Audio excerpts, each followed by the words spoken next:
Hello, everyone. My name is Alicia Jackson, licensed professional counselor here, and I have a special guest today as we are going to talk about eating disorders and some common myths that are out there, some ways to get treatment, and maybe even how to help someone in your life that is having or struggling with their relationship with food. And so we have here a very, very special guest that I met in my internal family systems training. I adore her. She has such a beautiful spirit, a beautiful heart, and such a passion for talking about eating disorders in a way that is not stigmatizing, in a way that is not shaming someone's body, in a way that is not um, reinforcing, right, the systems and the ideas that we get about food in our bodies from the world, the outside world. And so I really wanted to engage and bring her on to engage in this conversation. So thank you so much, Allison, for coming. I truly, truly appreciate it. I would like you to, of course, introduce yourself and the work that you do. Absolutely. Thanks for having me, Alicia. This is just so cool to see you outside of our modules that we were doing over the past, 6 months. So Yeah, it feels yeah. like fun and play to do this Mhm. with you. But yeah, so I'm Allison Cross, and I am here in Asheville, North Carolina. And I have been here for 4 years. And I have started my outpatient practice shortly after I got here. However, before that, I was in Atlanta, Georgia, and I had a practice there as well. And I've, yeah, licensed in both states, and I've worked with all levels of care with clients that have eating disorders. Mhm. Um, but I love outpatient level of care, and I love the work that I do and the variety of people that I get to meet. And yeah, so yeah, this is where Yeah, I'm at. good work. Yeah.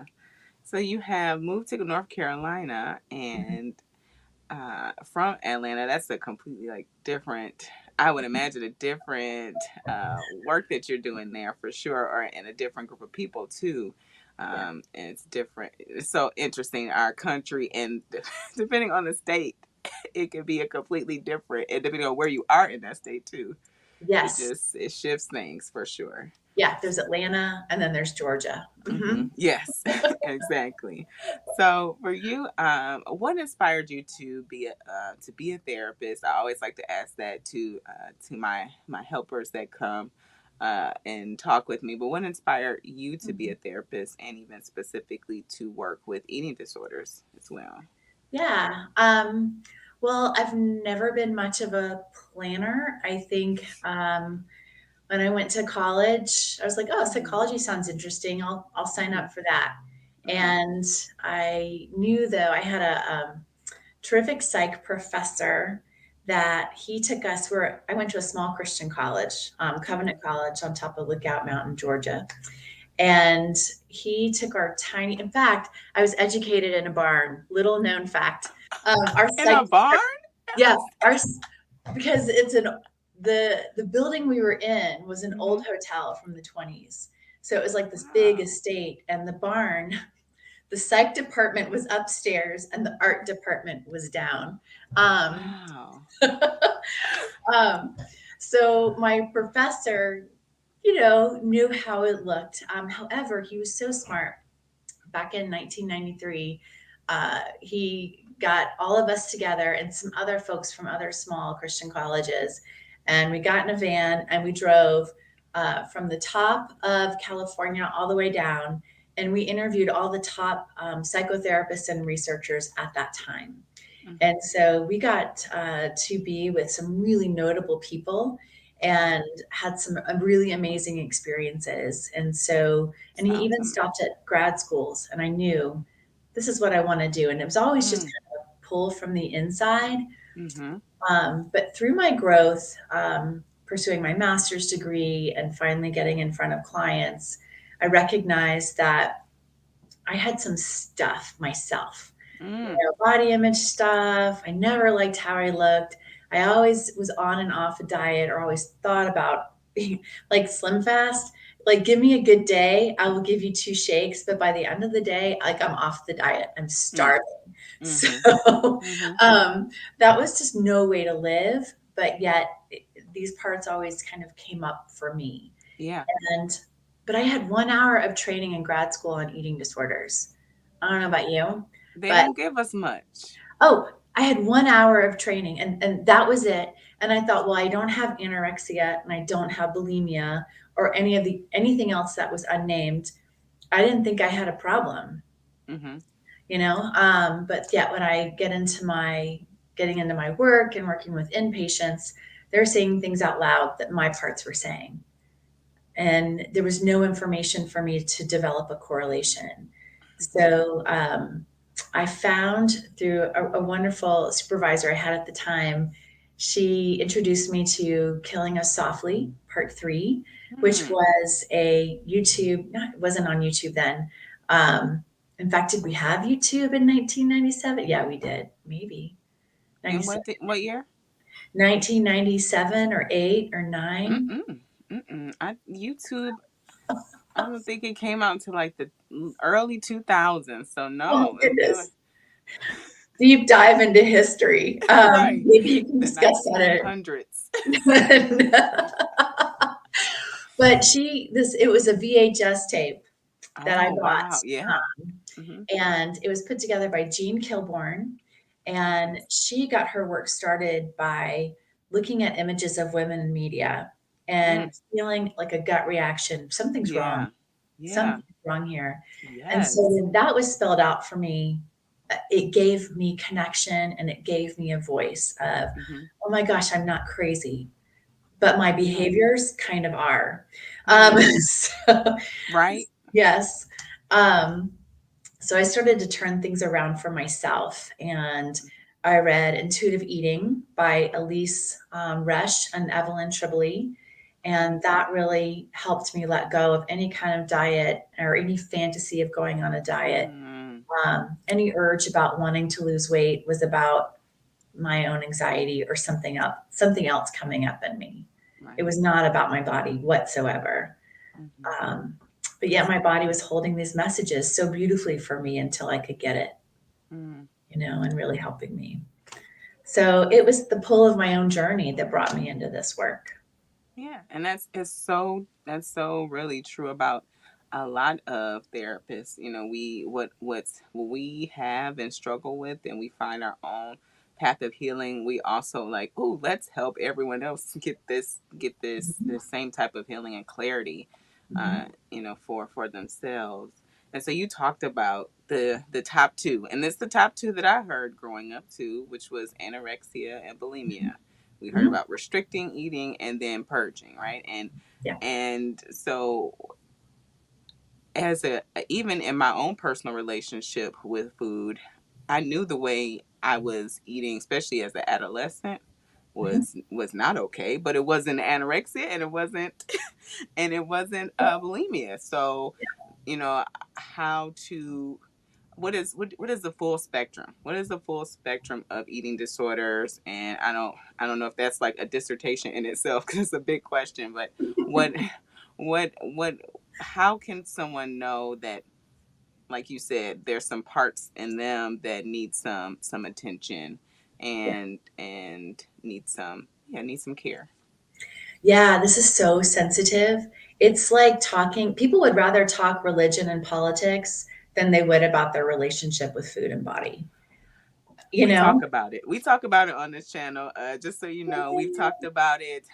Just one, how to embrace wellness in a Uh-huh. way that is healthy for mind, body, and soul. And we also reviewed Lizzo's Watch Out for the Big Girls too. So we Yeah. talk about Okay, wellness good. and food and our relationship with food. I know we are so spirited, but it is there. I really feel like what you're saying is there's a lot of shame Yeah. surrounding that. There's a lot of shame and we hold these things really close to us. Mm-hmm. I think it's really connected to what makes us feel safe, which Mm-hmm. is also connected to our nervous system, which Absolutely. runs all the, major functions of the body. So Mm-hmm. it's kind of hard. But the full spectrum, anorexia, bulimia, Mm-hmm. where you have the binging and the purging and the same Yeah. preoccupation with body image. There's also our fed. Okay, let's see if I can avoid it. and restrictive food intake disorder, which Mm. I think is more closely related to sensory issues and anxiety. Mm. Mm-hmm. Um, and orthorexia is not necessarily in our diagnostic manual, but it should be. But it's when there's just, this could be all of us, an obsession with food and exercise. When, Well, that's our culture. ah, ding ding, yes, absolutely. And those are the main things. Oh, binge eating disorder. I apologize. Yeah. That's huge. And Mm-hmm. in fact, more men have that than women. And Mm-hmm. more people have binge eating disorder than anorexia and bulimia combined. Absolutely, because that's also our culture. Yes. And then there's the other category, and it's Mm-hmm. the folks that maybe have spent their whole lives dieting, Mm-hmm. but they don't necessarily fall into a strict category of anorexia or bulimia. Uh, Oh, but here's some weight stigma for you. Atypical anorexia. That's my average client. And I think the diet mm, culture has really helped to create this client where you've got someone in a larger body type, but yet they restrict just as much, and they have obsession with body image, yeah. and it's just as detrimental. And yet, I've had people sized up by how they look with other mental health professionals saying, Allison said you had an eating disorder. You look all right to me, with just a one up and one down. I have mental health soapbox parts, so I have to calm my nerves when I hear that. I'm like, There's because a lot there, in this work. yeah, there you can't tell by a glance with anyone on any type of, especially any type of battle that they're struggling with, that there's a part that is managing something, and that really sounds like a manager part that's like, okay, no, you just can't eat, and it doesn't, and if you're at a larger body size, right, someone that really you wouldn't look and think, oh, this person is restricting, but we know that when you restrict, the body holds on to. And so we have to ask those important questions as therapists, any therapists that are watching. We have to ask those important questions and dig a little deeper, Yes.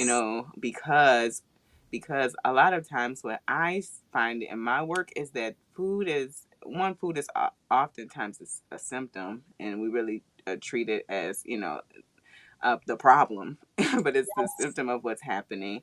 And it's all about control, right? We know this. Our managers want to control, they want to be in control. Mhm. And we're using IFS language, everybody. So, we are both IFS therapists. And I have a video about internal family systems. So if you want to get that, you can. But managers is just roles that are in, parts of us that are in the front, and they're always trying to make sure that we are in control and we're not getting to a place where we are causing ourselves harm or experiencing harm from others. So I just want to clarify that. But yes, absolutely. If atypical anorexia, that makes so much sense. Yeah, the That DSM really needs to change. We need to get the weight stigma out of there. And as therapists, we need to do a better job.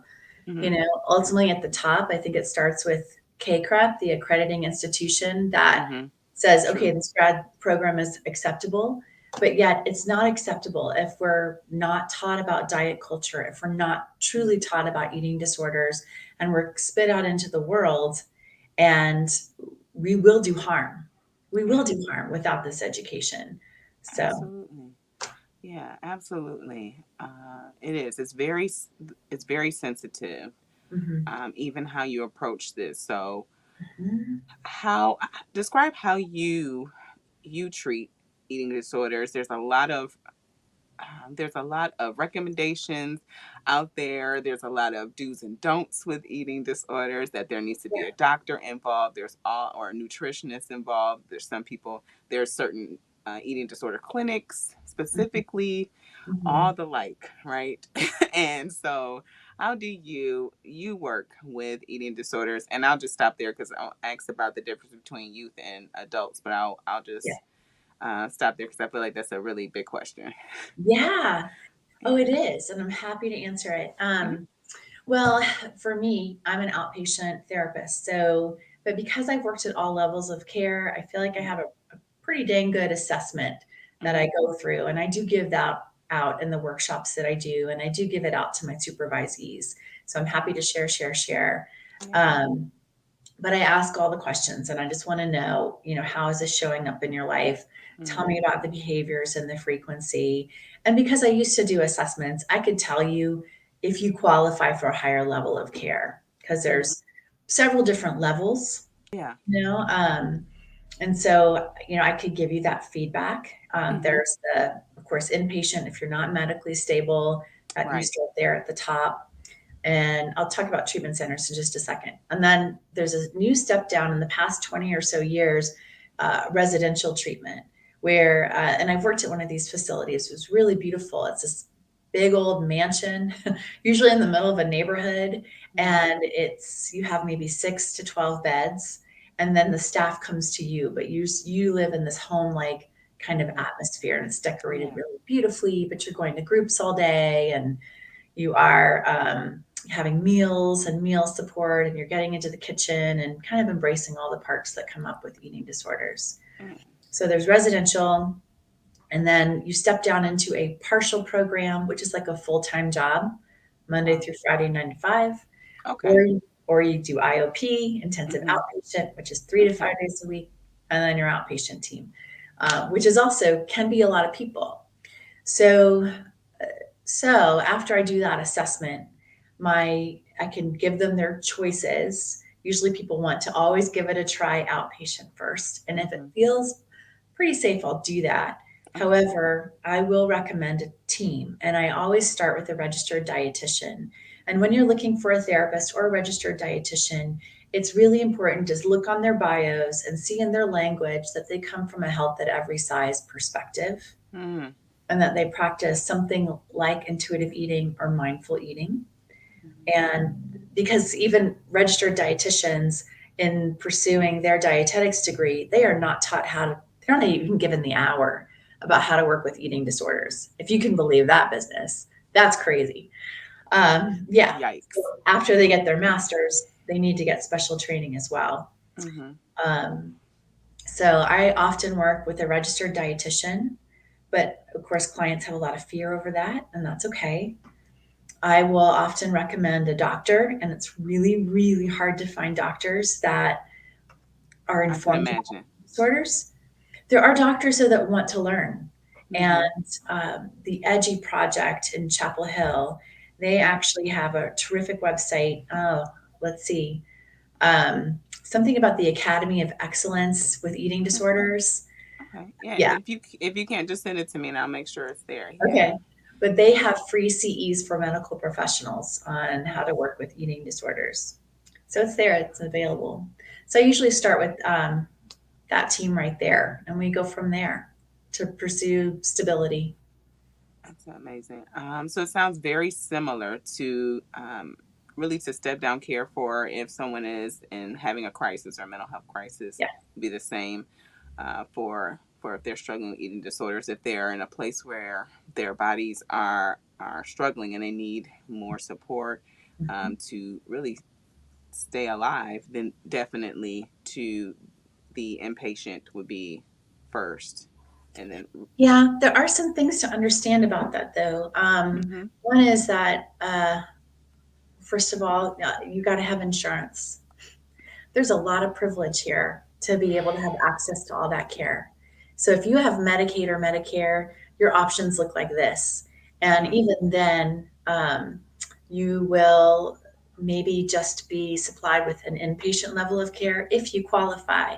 And Yeah. then they kick you right back out without making sure you have an outpatient You team got your to really systems assist wrapped you, around you. right? And yet, this is where the myths kind of come into play too. Hmm. And what people don't understand is that an eating disorder can come for anyone, Yeah. right, on the socioeconomic status, regardless of gender, regardless of age, regardless of race, regardless of Hmm. orientation, all the things. In fact, teen girls that come from families that have a lower socioeconomic status are 153% more likely to show symptoms of bulimia nervosa. Yeah. And yet, what do they have as far as resources for help? Not much. That's it. What? What other myths do you feel are out there about eating disorders? What are things that are maybe common knowledge that we just don't have right? Like we just don't have a clear understanding of what really is happening within somebody who has an eating disorder. Yeah.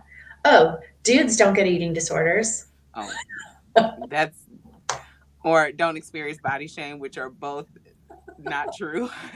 I Not know, true. right? Yeah, I've got a daughter in college, and she's like, "Mom, I don't know one guy who's not on like existing on protein shakes. That's disordered eating all over the Mm, place." So there's a lot of body shame, a lot of stuff mm-hmm, to go around. Everybody's at this table, and even sometimes when men do manage to get diagnosed, mm-hmm. they don't follow up with treatment because of the shame correlated with that. Absolutely. And Absolutely. we actually, there's a lot of research out there too. I believe you can see it on the National Eating Disorder Association's website Mm-hmm. of folks in the military and the high numbers of eating Wow. disorders and statistics that you're, seeing amongst that population. Mm-hmm. So, which makes sense. They're under pressure. There's a lot of PTSD. Yeah. Yeah. Absolutely. Well, and there was Absolutely. another myth about treatment centers I wanted to address that I forgot, but I just Mm-hmm. now remembered. Yeah. um, is that sometimes folks put a lot of hope into a treatment center. And certainly they do provide a lot of stability and a lot of help and a lot of support that people need. And because of treatment centers, people are alive. However, an eating disorder, like I said earlier, is really, really hard to recover from. It's possible, but it's hard. So you're Yeah. going to need a lot of support. And sometimes you end up going back to treatment. Mm-hmm. I call it a stability boot camp. But afterwards, you got to have your appointments lined up quickly and Mm-hmm. don't expect, and this is how an eating disorder is different from an addiction. You can't expect the behaviors to completely disappear. The Right. person is going to go back and experiment, right? But this is how they find their footing and find their Mm-hmm. strength. And we discover those parts that are really behind all the negative body image thoughts, all the ed behaviors, and all the things. Yeah. Absolutely. Absolutely. Okay. Yeah. As you were talking, especially about the different types of eating disorders that you see in the full spectrum of them, specifically with our culture, I would just imagine that pretty much everybody has a manager or two surrounding food because Mhm.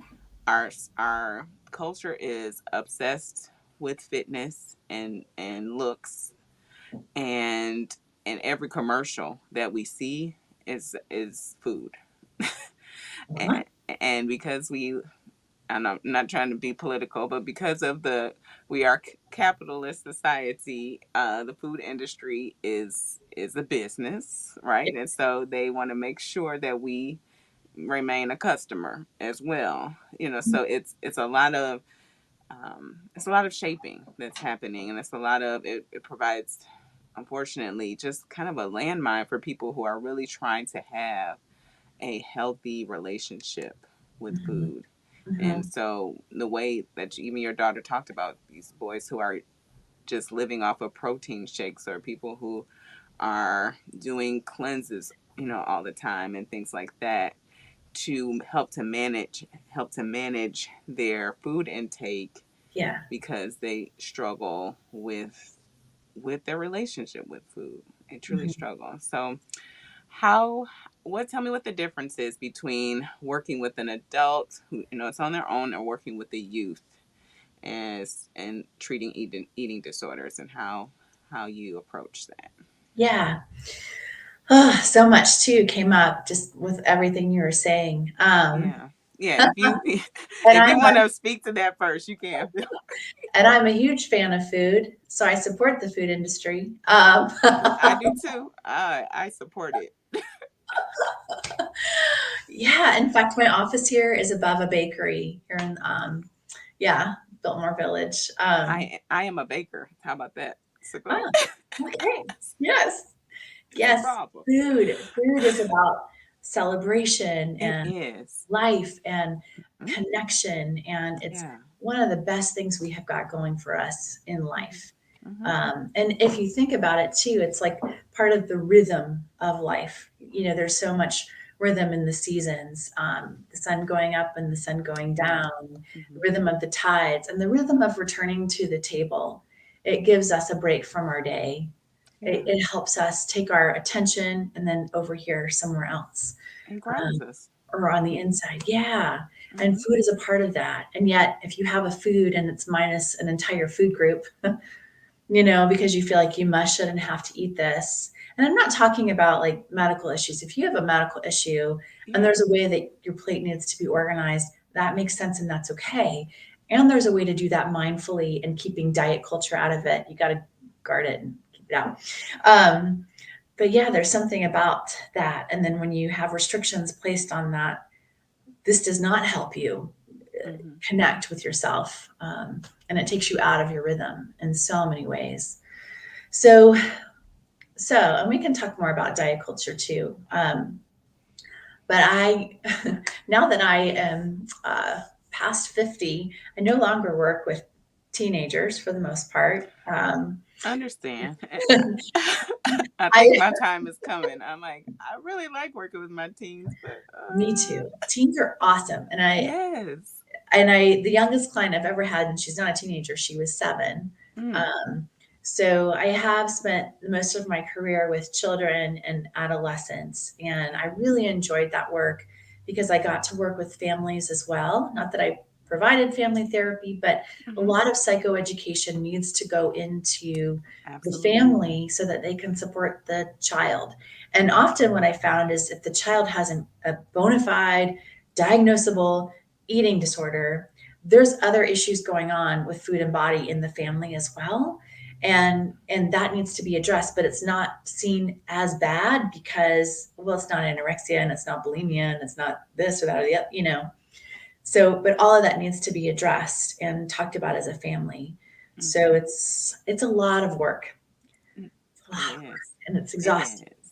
And sometimes parents feel blamed, which in the past they have Yeah. been. And shame on therapists for doing that. And I Absolutely. was probably, all right, I was part of that too, because that's what we I thought, think I played. So, yeah. that's what we were told to do, right? Yes, we were. We were. And we fall into that dynamic easily because we're our client's advocate and it's the kid and we're hearing it about what's going Mhm. on at home and we're like, oh my gosh, Right. I'm mad on your behalf. Mhm. However, family is can be a really terrific resource to be a part of the treatment team, Mhm. right? Like, and if mom gets mad at me or dad gets mad at me, or if there's miscommunication, which can happen, okay, stop right here. Let's not text. Let's not exchange phone calls or emails. I want you in my office. Let's all Mhm. get together and talk about what's happening. Yeah. And you just figure out what kind of splitting is going on. Mhm. So, I supervise young clinicians across the country Yeah. to work with teens.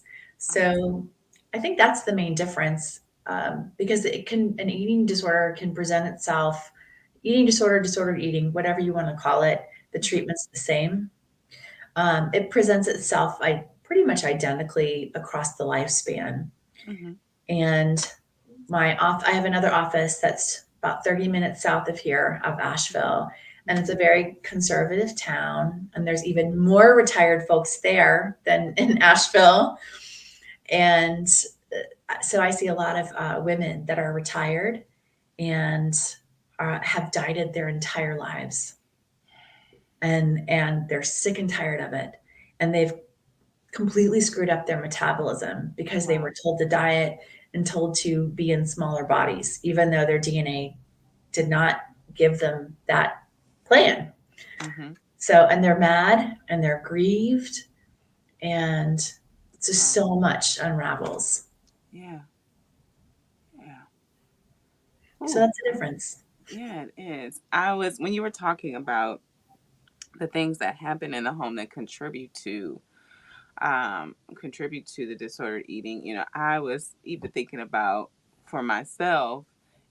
I think.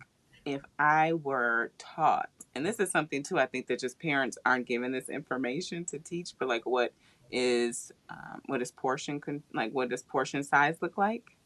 You know, my father was very frugal. He was a very frugal man, and so if the family size bag of potato chips was, you know, and he's a mathematics, he was an accountant, so he was like, okay, the family size bag is the more economical choice, so we're going to get that, but when it came to portion size, did we do that part, Allison? And so I think just having that information Mhm. can be beneficial, and providing that psycho ed can be beneficial too, and even about how to create language, you Right, know, about food that isn't stigmatizing or making us feel like it's something that we have to restrict or we have to avoid, right, right? And in right. a way 'Cause that all we foods are can, okay. yeah, all foods are okay. You hear that, everyone? Well, I know. let's talk about chips. Let's, because I have a chip and popcorn problem, okay? I'm working on it. I'm working on it. Oh, well, see, that's the thing, right? Like, diet culture tells us there's a bandwagon, but Hmm. I'm here to tell you it's been burnt down and the insurance money has been used to buy cupcakes. All right. Hmm. We are done with this. Yes. And okay, so here's the difference, right? A Hmm. lot of folks, and I hear this, it's really common, they don't want to keep certain foods in their house because they're going to lose control, Hmm. right? They're going to eat it all. They're going to feel guilty. They're going to feel really bad and they're going to feel Yeah. unhealthy and fat. Let's put it all out there, right? Absolutely. It's parts work. Going back to IFS, Hmm. when you have a bag of chips and you're going and you're going and you're going, I want to know as a therapist, or even if I'm the one doing it, where am I at with my stress level? Yeah. Am I at the end of my rope? Has it been a fight or flight kind of day? Am I jumpy? Am I not really connecting with people? Hmm. Um, are my thoughts all over the place? Did I take a break for lunch and nourish my body? Am I angry? Did I leave something unsaid? Because if I'm chewing a chip, I'm crunching. I've got something going on here, and or maybe I'm just tired and I'm on the couch and I'm just putting one chip in my mouth after the other, Hmm. but I'm not even tasting it, right? So obviously I'm not practicing good nutrition, and there's a place for good nutrition, just like there's a place for chips, Yeah. right? Like nothing tastes better in a peanut butter and jelly sandwich than smashed up chips. Sorry, that's just my opinion, right? And so chips should not be banned from the planet. No. No, they should However, not. we're doing that for a reason. So that's good to know. Hmm. What's happening in me around this chip? What's happening around my day? And when that insight comes, then maybe you can start trusting yourself with the chips, right? Or whatever insert food item here. This is why Hmm. all foods fit. So if there's something there that you feel like you absolutely cannot have in your house, then I think it's a great idea to go talk to someone like myself that is in control of her, well, not control of my parts, but like my parts around disordered eating and dieting are healed. Yeah. So talk to someone who's in a good place with food, like a Hmm. professional, and Yeah. just explore that, like what's beneath that, or even Hmm. go see a registered dietitian that works with eating disorders, even if you don't have one, because they're going to teach you a lot about food, about nutrition, and the place for Hmm. Pop Darts in your life, Hmm. or even the why you need fresh fruit and vegetables, why we do need protein, why we need carbohydrates. Oh my Hmm. gosh, the harm we've done to that food group, it's just not okay. Let's bring them back, y'all. I I'm not hear so many. excited for Lay's or I hear so Fritos. many. I'm sorry. Go ahead, Allison. Oh, I'm just joking. Okay. I was like, I hear some other people's managers watching this, like, bring back carbs. Ah, I know, I right? know. I I know know. there's a party that is concerned about that, and that's okay. I think Yes. what the dialogue or the dialogues that I want to have on this channel, and it's really about us not shying away from things that ignite us or activate us, but just getting curious about them.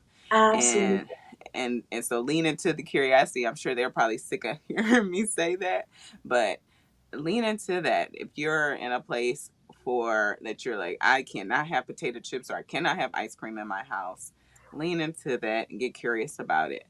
Yeah. Even just for me in my personal food relationship struggle journey, that I have just grown to not cut chips out. One, I have children, so that's not really even an option because kids are like, where's the snacks? So Exactly. I get that. And so I've just leaned to getting healthy options first. And if I still want the chip, then I'm less likely to. Yeah. Well, yeah. And we get to have that freedom to find out what works for us. And Mm-hmm, there's a lot more freedom and simplicity when you get diet culture out of the way. And mm-hmm. here's the big lie that we have been sold and we have eaten it up with no question. It's that health is equal to weight. And that's not true. Absolutely not. You heard it, folks. You heard it. So when we have these parts, right, that like get all up and get very uncomfortable with like Mm-hmm, all foods fit, or it's okay to eat carbs, or I can have chips, or I can eat after a certain time, right, at night. It gets uncomfortable because there's a mm-hmm, lot of fat phobia in our culture. Because for the past 40 years, that's what's been nailed in for all kinds of political, powerful reasons. A lot of it goes back to patriarchy and racism. If you really want to get technical about it, there's a terrific book called "Fearing the Black Body," and it goes into the racial origins of fat phobia by Sabrina Strings. mm-hmm. Or Aubrey Gordon also wrote a terrific book on anti-fat bias. Oh, what we don't talk about when we talk about fat. Mm. So we all have some fat phobia, some Yeah, diet culture in us yeah, we that do. we need to address. Yeah, we do. You're absolutely right, Allison. I couldn't agree with you more. So, knowing that, knowing that we all have some of that within us, I think when it comes to us playing the role, and not everybody decides to be a parent, but if playing a role of being a parent and you're noticing that your child is maybe they're having a hard time navigating their relationship with food, Yeah. how to navigate language and how to talk about it in a way that's not shaming, right? That's not making them self-conscious about their body or about the food they're taking. How to navigate. What do I say to my child, Allison? Yeah. Yeah. Put down the chips, fatty. Not that. Yeah, exactly. Right? But it's so tricky, right? Because I think it starts with us. You know, Mm-hmm. what's coming up on the inside when I see my child go for a snack after Yeah. school and it's like all Oreos or or something, you know, crunchy and yummy like chips, right? And it's not a healthy option. Um, what is that like for me to watch them go through that? Yeah. So that's the first thing that you've got to really look into. Mm-hmm. You know, what makes you uncomfortable? And something that everybody goes through is puberty. And during puberty, we gain between 25 and 40 pounds on Mm-hmm. average. That's completely normal and okay. Mm-hmm. We get height before weight or weight before height. It's just a growing time. So your kid might be the fat kid, your kid might be the thick kid, Mm-hmm. and maybe that makes you uncomfortable. And it should if diet culture is doing its job, right? And all that crap about childhood obesity that was just awful, really shamed so many people and hurt Yeah. so many people in that Yeah. process. That has nothing, that's not even a part of this, right?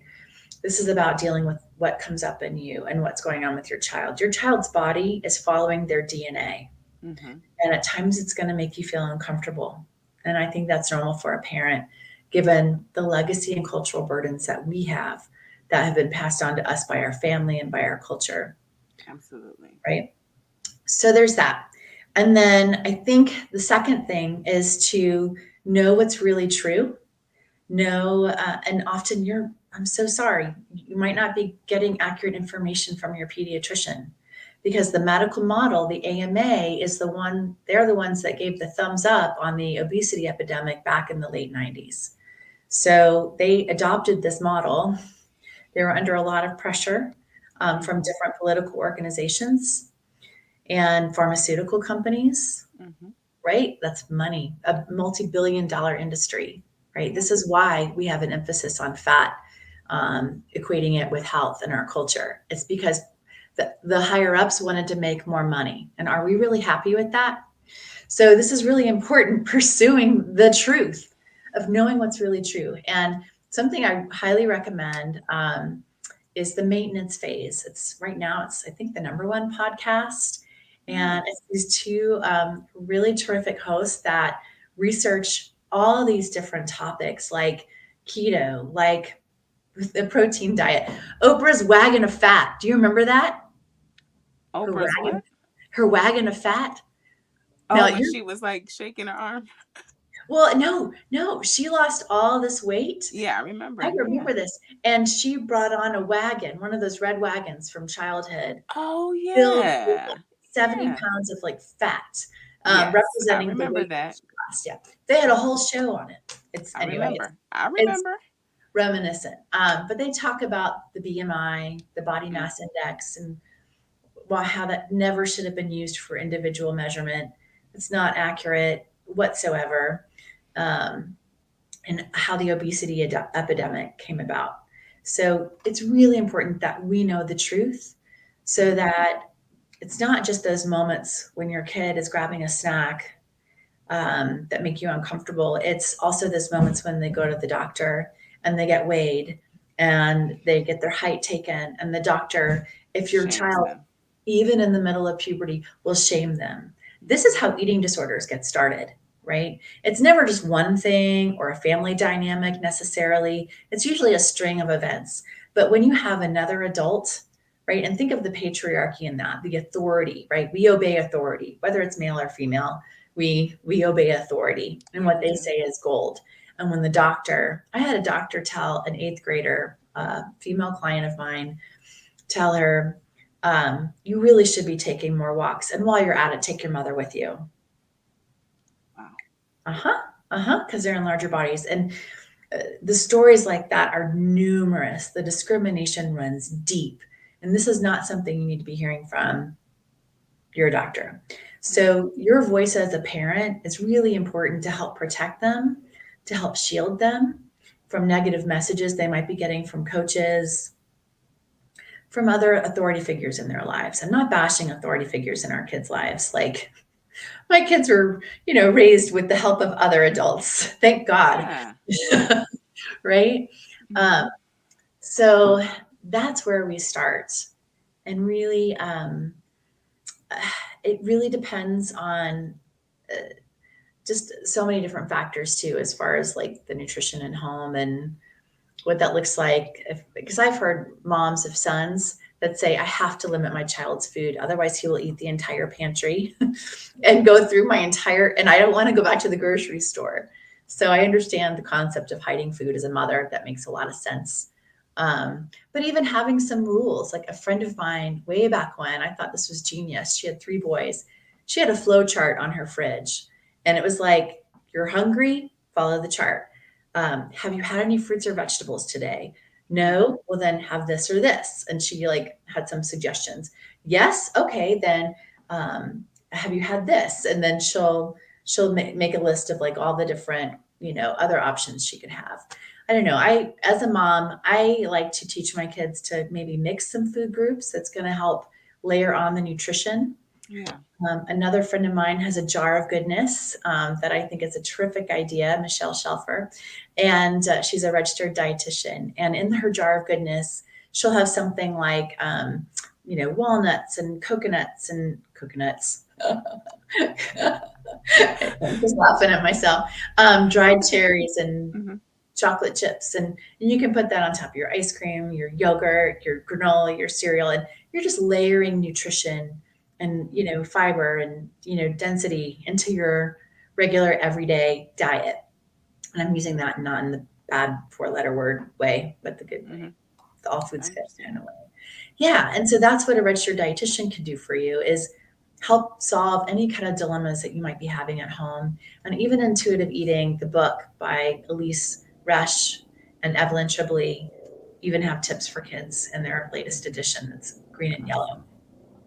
Yeah. So intuitive eating. I'm gonna make sure that I get all the books that you recommend to make sure everybody can have that in the descriptions Yeah. as resources because it's so important. Yes. And like you said, even for us as master's level clinicians, we only get this much information about it, and we Mhm. have to take it upon ourselves to get training and to get information about it. So it's so important. I'm so glad that you're providing trainings and providing Yes. supervision and that you're being such a resource out there because it's amazing, and that you also discount it for therapists of color Yeah. as well. Absolutely. Absolutely. You look at the International Association of Eating Disorder Professionals, Mm-hmm. and they're a wonderful organization. I'm the president of my own chapter here in Asheville. And Nice. but you look back at our history and you look back at our Facebook pages, and it's all white, thin women.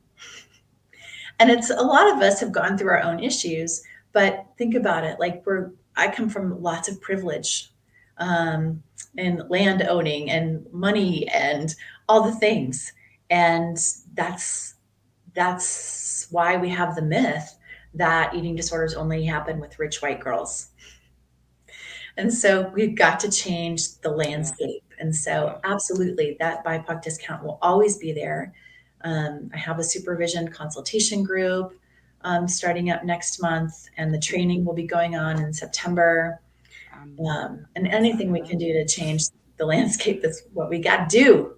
Yes, absolutely. Mhm. I'm grateful that we were able to connect, Allison. I want to pick your brain because I know we were talking about diet culture, and so it's two beautiful things that have been birthed recently within our culture is body positivity and body neutrality. Both of them I feel are beautiful. um, and and so I wanted to I'll pick your brain just to think how do you feel about these two movements? Do you find yourself in the middle? Do you find yourself ebbing and flowing back and forth? Just curiosity. Yeah, I have the right to love my body, and I have the right to also have a really bad body image day. Mm-hmm. So I loved the body positivity movement, and I think it arrived at a time that we really needed it. And Yeah. I even wrote a book, a little small devotional that really was body positive. And I think whenever you have like all the negativity and lots of conversation and movement, Gene Kilburn was a part of that. Daryl Roberts and the America the Beautiful Mm-hmm. documentary series, he was a part of that, creating conversation around America's obsession with beauty and how beauty is actually found in diversity is the flip message. So we really needed that 180 kind of flip and Yeah. that movement of body positivity. Mm-hmm. However, if you look online, a lot of body positivity is carried on by thin white girls, cisgender, right? And I think what I heard from a lot of my clients was, that's nice, but if you expect that of me, I'm never going to get there. Mm. And that was like a big, oh, you're Yeah. right. Okay. So body neutral, I think is a goal. And around my office, I have all these images of the word home. And that's my goal. I just want you to feel at home in your body as much as possible. That's And that beautiful. means I might feel, and it changes from hour to hour. You might like look in the mirror and be like, girl, you got it going on. And I know this is very feminine perspective, but I'm liking this, I'm liking this. Yeah. But then it could be even an hour later, and it's like, oh dear God, what happened when I look in the mirror? It's like, did something change? I know, right? But Mm. something on the inside changed, or Mm. hormones changed, or somehow in the way I was interacting with the world and myself, something changed. And Mm. so that's our body's wisdom and way of saying, okay, what's going on? Mm. And it's our cue to listen because our bodies aren't feeling safe. And so we get to come back home and we get to find that safety. And what is it that we might need to help us feel safe? Absolutely. Mm. Making us feel at home in our bodies. Ah, Well, and I'm sorry, just throwing in there too, like, what does that message sound like as a person of color? yeah. Is that possible Mm. to feel safe and at home in your body? Mm. There's Yeah. places in this culture where it doesn't. Absolutely. Absolutely. Yeah, these are That things goes down so many different paths, but we I know. that's for another time because I'm like, oh, what about this? I don't want to even open that can of worms. But I think that even just getting curious about that, right? Getting curious, like, oh, what being at home in your body, not feeling like it's something that's constantly under construction, like you're constantly doing home renovations or home improvements, that Yeah. you just feel and accept your body as your home, Yes. right? Yes. Because eating disorders, not a choice. Being fat, not a choice. Mm-hmm. This is our bodies. These are our bodies. This is Yeah. what it is. This is what it looks like. Mm-hmm. Right? And as long as we look at people and think that they're choosing this, we are victimizing the person and we're Mm-hmm. not helping anything. Right? We could easily talk about the real health crisis that's out there, the eating disorders, the disordered eating, folks that have diabetes, folks that have heart disease. What Yeah. are we doing to help them? We're telling everyone to lose weight, but 98% of the people out there that lose weight on a diet gain it back, even more so. So, a doctor with all this education will get a client or a patient with issues, right? Mm-hmm. And their solution is always to lose weight, whether it's heart disease, Yeah. sleep problems, diabetes. It's always victimizing the patient. So, okay, doctor, your best advice is to tell me to follow a plan that 98% of the people fail. Do better. Do better. Mm. Ty, I'm fired up. That one Give me fired another some one. parts within me, but it's like it brings back to something that I've heard, like you just practice in medicine. And so Yeah. like thinking that they need to find to really find ways to treat illnesses other than by sending people on a path. What I'm hearing you say, sending people on a path that it's going to be less successful. It's going to Yeah. be it's going to be hard, right? It's going to be Yes. hard And for them to do. this is why fat people don't go to, and I'm not saying that in a derogatory way. We're Mm-hmm. reclaiming that word. This is why Mm-hmm. fat people don't go to the doctor, right? Aubrey Gordon talks about many incidences where she was discriminated against, and one of them was she went to the doctor for an ear infection Mm-hmm. and was told to lose weight. That's the help she got. Wow. There's story after story of people having cancer and tumors and uh, not getting diagnosed. It's like, okay, can you just imagine me a thin person? And then what would you do? Yeah. Yes, I understand. And the first thing they do, not to say that doesn't need to happen, but the first thing they do when you get into the office is they weigh you, right? You don't have to be weighed. You really Mm-hmm. don't. Mm-hmm. So, Mm. Yeah. Yeah. I just appreciate you taking time and really opening our eyes a little bit to it. Even for me, as a therapist, like in my mind, I'm rethinking a lot of things about even how I work with my clients. And it's because we if a client isn't coming to you with the issue of food, right, and at the same time, food could be medicating something, right? Just how we have a substance use section mhm. in our intake or our evaluation. I think there needs to be just what is your relationship with food, like just having that that Yes, question, and what function does food play in your life, and absolutely. Yes. exploring that, some even with clients that don't bring it up, and they don't because of the shame that we talked about earlier. Yeah. Yeah. So yeah, And that's goal weight. Like mm-hmm. I hear, I have a goal weight. Okay, what's your number? And Why that number? There's always a why. Hmm. So there's Mm-hmm. all kinds of ways to talk about this without saying, do you have an eating disorder? No? Okay. Absolutely, absolutely. Okay, so how can people find you, Allison? Because you have great stuff going on. So how do they connect with you? Probably through my website is the best way. You cannot book anything on my website, but you can email me. So it's www.bodybeautybravery.com. Uh-huh, uh-huh. Or Allison, Alison, at bodybeautybravery.com is my email address. Awesome. Thank you again so much. This was a really enlightening conversation and a powerful conversation. I know that it kind of goes against, right? Goes against some of the things that we have been indoctrinated in, and even taking back the word fat. That's a that's a that's a new concept maybe for some people, and so hearing that could have ignited some things, and that's okay. Like that is okay. I think too a part of our culture too feels like if we are offended or something, then we are supposed to pull back from it, Mhm. uh, and and and and not say attend to it. I think we do need to attend to any feelings of hurt or offense that we have, but the way we do that is with curiosity and asking questions and sitting with ourselves, all that stuff, all that therapy talk we talk.